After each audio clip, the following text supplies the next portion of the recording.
Hello दोस्तों, आप सभी का स्वागत है। जैसा कि आप सभी को पता है, सभी कॉम्पिटिटिव एग्जाम में साइंस के प्रश्न बनते ही बनते हैं। आप कोई भी एग्जाम दे ले, उसमें साइंस के प्रश्न आते ही आते हैं और यही इम्पोर्टेंट प्रश्न है जो एग्जाम में आपका नंबर गेन करवाता है। तो दोस्तों, आप इस वीडियो को शुरू से अंत तक देखें क्योंकि इसमें महत्वपूर्ण साइंस के प्रश्न हैं। आज का पहला प्रश्न है, ऑक्सीकरण की अभिक्रिया में क्या होता है? तो इसका आंसर दीजिए। तो इसका आंसर, सही आंसर क्या होगा? ऑप्शन बी, इलेक्ट्रॉन खोते हैं। ऑक्सीकरण क्रिया में क्या होता है? तो इलेक्ट्रॉन खो जाता है, यानी कि वह खोते हैं इलेक्ट्रॉन को, और ऑक्सीकरण धन आवेश को बढ़ाता है। चलिए अब आगे देखते हैं। अक्रिय गैसों की खोज करने का श्रेय किसे प्राप्त है? इसका आंसर दीजिए। ये इसका क्या होगा? तो अक्रिय गैस किन्होंने खोजा था? तो वो है ऑप्शन डी, रैमजे ने अक्रिय गैसों की खोज की थी। और ऑप्शन में भी देख लेते हैं। तो ऑप्शन में है क्या? कैवेंडिश। तो कैवेंडिश ने हाइड्रोजन, जो हाइड्रोजन गैस है उसकी खोज की थी। और ऑप्शन है सीले। तो सीले ने ऑक्सीजन की खोज की थी। कब? 1772 ईस्वी में सीले ने ऑक्सीजन की खोज की थी।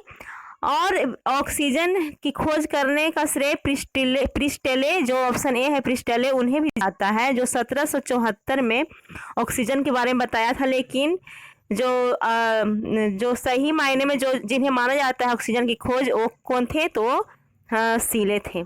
चलिए अब आगे देखें। हिपैरिन का निर्माण किसके द्वारा होता है? तो इसका सही आंसर क्या होगा? वो होगा ऑप्शन डी, यकृत। और हिपैरिन क्या है? तो यह शरीर के अंदर रक्त का थक्का जमने से रोकता है। ये हमारा हिपैरिन है जो। और विटामिन के बारे में बात करें, विटामिन के होता है, वो भी रक्त को थक्का जमने में सहायक है। चलिए अब आगे देखते हैं। ओसियम टेयूफ्लोर किसका वैज्ञानिक नाम होता है? ये किसका वैज्ञानिक नाम है? तो इसका सही आंसर क्या होगा? ऑप्शन डी, तुलसी। जैसे कि दोस्तों अभी एग्जाम में देखा गया था कि वैज्ञानिक नाम भी बहुत पूछा गया था, तो इसका याद करेंगे। तुलसी का वैज्ञानिक नाम होता है। अगर हम आम के वैज्ञानिक का नाम का बात करें तो होता है मैंगीफेरा इंडिका, जो हमारा क्या है? तो राष्ट्रीय फल है मैंगीफेरा इंडिका। चलिए आगे देखते हैं। मनुष्यों में निम्नलिखित में से कौन सा आपातकालीन हार्मोन है? कौन है? तो इसका सही आंसर क्या होगा? Option C, adrenaline. एड्रीनेलिन होता है जो आपातकालीन हार्मोन इसे बोलते हैं।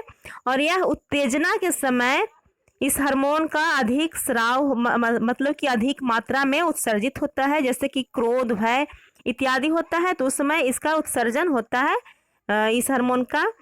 और भी है, जैसे प्रोजेस्टेरॉन है, ये हार्मोन क्या है? तो यह जनन ग्रंथि से रिलैक्सिन हार्मोन निकलता है, उसे प्रोजेस्टेरॉन। और एक और होता है एस्ट्रोजेन।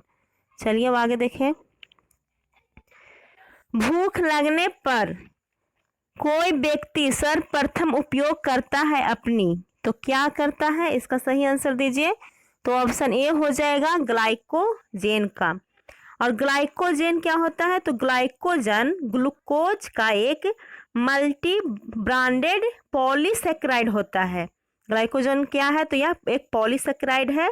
और मनुष्यों में ग्लाइकोजन है जो मुख्य रूप से यकृत और कंकाल की मांसपेशियों की कोशिकाओं में बनाया जाता है। कहाँ? तो यह ग्लाइकोजन है जो मनुष्य में यकृत में बनता है। चलिए अब आगे देखें। यह आयन रुधिर प्लाज्मा में उपस्थित नहीं होता, तो इसका सही आंसर क्या होगा? वो होगा ऑप्शन डी, कॉपर प्लस, जो है कि हमारी प्लाज्मा में नहीं होता है। और प्लाज्मा है जो क्या है? तो यह रक्त का अजीवित तरल भाग होता है प्लाज्मा। और रक्त का लगभग कितना? तो 55% है जो प्लाज्मा होता है। रक्त का 55% प्लाज्मा होता है। और प्लाज्मा में 90% है जो क्या होता है? जल होता है। और 7% है जो क्या होता है? तो प्रोटीन होता है। यानी कि ये हो गया रक्त में 55% है जो प्लाज्मा, और प्लाज्मा में 90 है जो जल और 7 है जो प्रोटीन होता है। चलिए अब आगे देखें। एच बम यानी कि हाइड्रोजन बम इस पर आधारित है, किस पर आधारित है? तो इसका सही आंसर क्या होगा? वो होगा ऑप्शन बी, नाभिकीय संलयन पर आधारित होता है हाइड्रोजन बम। और इसका आविष्कार कब किया गया था? तो वह 1952 में किया गया था।